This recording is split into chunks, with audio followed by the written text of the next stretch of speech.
ಜ್ಯೋತಿರ್ಗಮಯ. ಶ್ರೀ ಗುರುಭ್ಯೋ ನಮಃ. ಶ್ರೀಮತಿ ರಾಮಾನುಜಾಚಾರ್ಯಾಯ ನಮಃ. ವೀಕ್ಷಕ ಬಂಧು ಸ್ನೇಹಿತರಲ್ಲಿ ಪ್ರಾತಃ ಕಾಲದ ನಮಸ್ಕಾರಾದಿಗಳನ್ನು ಮಾಡ್ತಾ ಈ ದಿನ ನಿಮಗೆ ವಿಶೇಷವಾದಂಥ ಒಂದು ಮಾಹಿತಿಯನ್ನು ಕೊಡಲಿಕ್ಕೆ ನಾನು ಬಯಸ್ತೇನೆ. ಏನಂತ ಅಂದರೆ, ನಮ್ಮ ಮನೆಗಳಲ್ಲಿ ಬಹಳ ದೃಷ್ಟಿದೋಷಗಳಾಗುತ್ತೆ ಗುರುಗಳೇ. ಮನೆಯಲ್ಲಿ ಯಾವಾಗಲೂ ಗೊಂದಲ, ಜೊತೆಯಲ್ಲಿ ಸ್ವಲ್ಪ ಬೇಸರ ಮತ್ತು ಶತ್ರು ಕಾಟಗಳು ಇವೆಲ್ಲವೂ ಸಹ ನಿಮಗೆ ಆಗ್ತಾ ಇರುತ್ತೆ. ಏನಂತಂದರೆ, ನಿಮ್ಮ ಮನೆಗೆ ನಾನು ಪ್ರವೇಶವನ್ನು ಮಾಡಿದಾಗ ನಿಮ್ಮ ಮನೆಯನ್ನು ನಾನು ಅಂದವಾಗಿರುತ್ತೆ, ಚಂದವಾಗಿರುತ್ತೆ, ಮತ್ತು ನಿಮ್ಮ ಮನೆಗಳಲ್ಲಿ ವಿಶೇಷವಾದಂತಹ ವಿಭಿನ್ನವಾದಂತಹ ವಸ್ತುಗಳಿರುತ್ತೆ, ಸೋಫಾ, ಒಂದು ಐಷಾರಾಮಿಯ ಜೀವನ ಇರುತ್ತೆ ಅಂತ ಅಂದ್ಕೊಳ್ಳೋಣ. ನಿಮ್ಮ ಮನೆಯನ್ನು ನಾನು ಹೊಟ್ಟೆ ಊರಿಂದ ನೋಡಬೇಕಾಗಿಲ್ಲ, ಸಂತೋಷದಲ್ಲಿಯೇ ನೋಡ್ತೇನೆ ನಾನು. ಎಷ್ಟು ಚೆನ್ನಾಗಿದ್ದಾರೆ, ಎಷ್ಟು ಚೆನ್ನಾಗಿರುವಂತಹ ವಸ್ತುಗಳನ್ನು ತೆಗೆದುಕೊಂಡಿದ್ದಾರೆ, ಇದೆಲ್ಲವೂ ಸಹ ನನ್ನ ಕಣ್ಣಿಗೆ ಕಾಣಿಸುತ್ತೆ. ಆದರೆ ನಮಗೇನು ಅರ್ಥ ಆಗುತ್ತೆ ಅಂತ ಅಂದರೆ, ಅಂದವಾಗಿರುವಂತಹ ವಸ್ತು, ಅಂದವಾಗಿರುವಂತಹ ಯಾವುದೇ ಒಂದು ವ್ಯಕ್ತಿ ಮತ್ತು ವಸ್ತು, ಅದಕ್ಕೆ ದೃಷ್ಟಿಗಳಾಗೇ ಆಗುತ್ತೆ. ಅದು ನೀವು ಹಸುವೆಯಿಂದ ನೋಡಿ ಅಥವಾ ಸಂತೋಷದಲ್ಲಿ ನೋಡಿ, ಆದರೆ ದೃಷ್ಟಿಯಂತೂ ತಟ್ಟುತ್ತೆ. ಹಸಿಯಲ್ಲಿ ನೋಡಿದವ್ರಿಗೆ ಅದು ದೃಷ್ಟಿ ಯಾವ ರೀತಿ ಇಲ್ಲದ್ರೂ ಒಂದು ದೃಷ್ಟಿ ಆಗಿರುತ್ತೆ ಅಷ್ಟೇ. ಹಸಿಯ ಪಟ್ಟಂಥವನು ಅವನ ಜೀವನವನ್ನು ಹಾಳು ಮಾಡ್ಕೊಳ್ತಾ ಹೋಗ್ತಾನೆ ಹೊರತು ನಮ್ಮ ಜೀವನವನ್ನೇನು ಅವನು ಹಾಳು ಮಾಡಲಿಕ್ಕೆ ಆಗೋದಿಲ್ಲ. ದೃಷ್ಟಿ ಅಂತೂ ತಟ್ಟುತ್ತೆ. ಮನೆಗೆ ಮಂಕು ಕವಿದ ವಾತಾವರಣ ಆಗುತ್ತೆ, ಮತ್ತು ಮನೆಯಲ್ಲಿ ಸ್ವಲ್ಪ ಕಸಿಬಿಸಿಯೂ ಆಗುತ್ತೆ. ಈ ರೀತಿಯಾದಂತಹ ಒಂದು ವಾತಾವರಣಗಳಂತೂ ಬದಲಾವಣೆಗಳಾಗುತ್ತೆ. ನೀವು ಅಂದ್ಕೊಳ್ತೀರಿ, ತುಂಬ ಚೆನ್ನಾಗೇ ಇತ್ತು, ನಮ್ಮ ಮನೆಗೆ ಯಾರೋ ಬಂದೋದ್ರು, ಆದ್ಮೇಲೆ ಸ್ವಲ್ಪ ಗಲಾಟೆ ಆಗ್ತಾ ಇದೆ, ಸ್ವಲ್ಪ ಆರೋಗ್ಯದ ಯಾಕೋ ವ್ಯತ್ಯಾಸ ಆಗ್ತಾ ಇದೆ, ಮನಸ್ಸಿಗೆ ಸ್ವಲ್ಪ ಅಶಾಂತಿಯೂ ಸಹ ಆಗ್ತಿದೆ ಅಂತ. ನೀವು ಒಂದು ಕೆಲಸವನ್ನು ಮಾಡಿ, ನಿಮ್ಮ ಮನೆಗೆ ಏನು ಪ್ರವೇಶದ ಬಾಗಿಲು ಅಂತ ಇರ್ತದಲ್ಲ, ಮೇಯ್ನ್ ಬಾಗಿಲು, ಆ ಬಾಗಿಲಿಂದ ಎದುರುಗಡೆ ಸಾಧ್ಯವಾದರೆ ಒಂದು ಕನ್ನಡಿಯನ್ನು ಹಾಕಿ. ಏನಕ್ಕಾಗಿ ಅಂತ ಅಂದರೆ, ನಾನು ನಿಮ್ಮ ಮನೆಗೆ ನಾನು ಪ್ರವೇಶವನ್ನು ಮಾಡ್ತಿರ್ಬೇಕಾದ್ರೇ ಎದುರುಗಡೆ ಒಂದು ಕನ್ನಡಿ ಕಾಣುತ್ತೆ.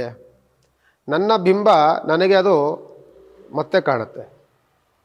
ನನ್ನ ನೇರ ದೃಷ್ಟಿ ಎಲ್ಲಿಗೋಗುತ್ತೆ ಅಂತ ಅಂದರೆ, ಆ ಕನ್ನಡಿಯ ಮೇಲೆ ಹೋಗುತ್ತೆ. ಪ್ರಾರಂಭದಲ್ಲಿಯೇ ಮನೆಗೆ ಆಲಯಕ್ಕೆ ಪ್ರವೇಶವಾಗ್ತಿದ್ದ ಹಾಗೆಯೇ ನಮಗೆ ದೃಷ್ಟಿ ಎಲ್ಲೋಗುತ್ತೆ? ಕನ್ನಡಿಯ ಮೇಲೆ ಹೋಗುತ್ತೆ. ನಮ್ಮ ದೃಷ್ಟಿ ನಮ್ಮ ಮೇಲೆ ಬೀಳುತ್ತೆ. ಅನಂತರದಲ್ಲಿ ಮನೆಗೆ ದೃಷ್ಟಿಯಾಗುವುದು ಖಂಡಿತವಾಗಿ ಕಡಿಮೆ ಆಗುತ್ತೆ.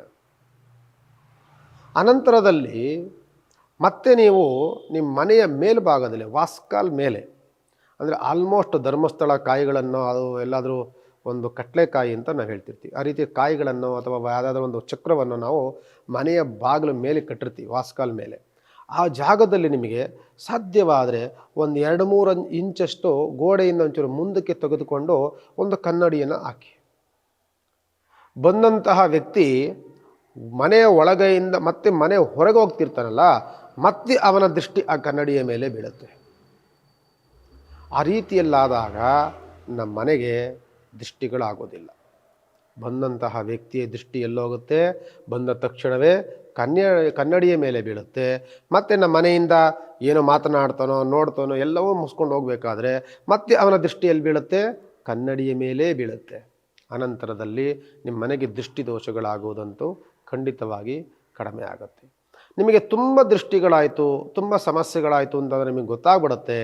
ಸ್ವಲ್ಪ ಮನೆಗಳಲ್ಲಿ ಮಂಕು ಕವಿದ ವಾತಾವರಣಗಳಾಗುತ್ತೆ, ಮತ್ತು ಏನಾದರೂ ಬಿದ್ದು ಭಿನ್ನವಾಗುತ್ತೆ. ಒಂದು ಕನ್ನಡಿಯಾದರೂ ಬಿದ್ದು ಭಿನ್ನವಾಗುತ್ತೆ, ಒಂದು ಫೋಟೋವಾದರೂ ಬೀಳುತ್ತೆ, ಯಾವುದಾದ್ರೂ ಒಂದು ವಸ್ತುವಾದರೂ ಬಿದ್ದು ಭಿನ್ನವಾಗುತ್ತೆ. ಅದು ಒಂದು ವಸ್ತು ಬಿದ್ದು ಭಿನ್ನವಾಯಿತು ಅಂತ ಅಂದರೆ ಮನೆಗೆ ಬಂದಂತಹ ವ್ಯಕ್ತಿಯಿಂದ ನಮಗೆ ಏನೋ ಮನೆಗೆ ಸ್ವಲ್ಪ ದೃಷ್ಟಿ ತಟ್ಟಿದೆ. ಅವಾಗ ನೀವೇನು ಮಾಡಬೇಕು ಅಂತಂದರೆ, ಬೇರೇನೂ ಮಾಡಬೇಕಾಗಿಲ್ಲ. ಸಾಧ್ಯವಾದರೆ ನನ್ನ ನಂಬರ್ಗೊಂದು ಫೋನ್ ಮಾಡಿ, ಇಲ್ಲವಾದಲ್ಲಿ ನಿಮ್ಮ ಮನೆ ಹತ್ತಿರದಲ್ಲಿ ಯಾವುದಾದ್ರೂ ಒಂದು ದೇವಸ್ಥಾನಗಳಿರುತ್ತೆ ಅಂತ ಅಂದ್ಕೊಳ್ಳಿ, ಅಲ್ಲಿ ಒಂದು ನಿಂಬೆಹಣ್ಣು ತೆಗೆದುಕೊಂಡು ಹೋಗಿ ಅಲ್ಲಿ ದೇವರ ಹತ್ರ ಮಂತ್ರಿಸ್ಬೇಕು. ಏನು ಹೇಳಬೇಕು ಅಂತ ಅಂದರೆ, ಗಾಯತ್ರಿ ಮಂತ್ರವನ್ನು ಹೇಳಿ ನಿಮ್ಗೆ ಸಾಧ್ಯವಾದರೆ. ಓಂ ಭೂರ್ಭುವ ಸ್ವಃ ತಸ್ಸವಿತುರ್ವರೆಣ್ಯಂ ಭರ್ಗೋ ದೇವಸ್ಯ ಧೀಮಹಿ ಧಿಯೋ ಯೋನಃ ಪ್ರಚೋದಯಾತ್.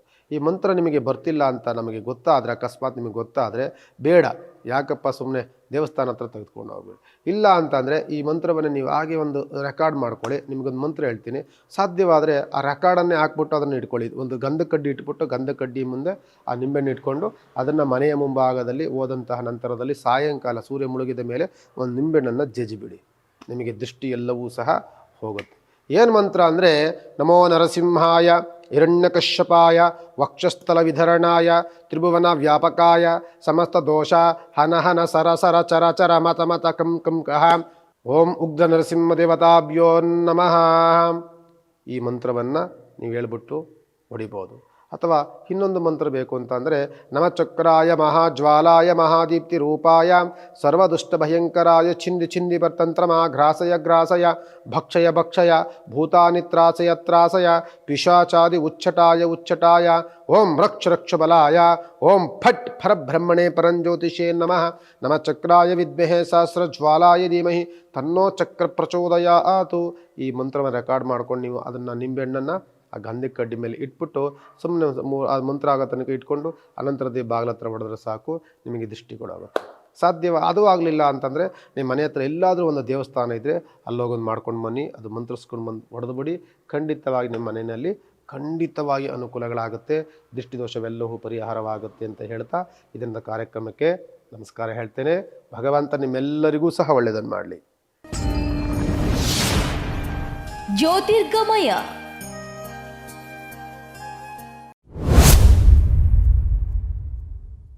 ಲೈಕ್ ಮಾಡಿ, ಶೇರ್ ಮಾಡಿ, ಸಬ್ಸ್ಕ್ರೈಬ್ ಮಾಡಿ. ನೋಡ್ತಾ ಇರಿ ರಿಯಲ್ ಬೆಂಗಳೂರು.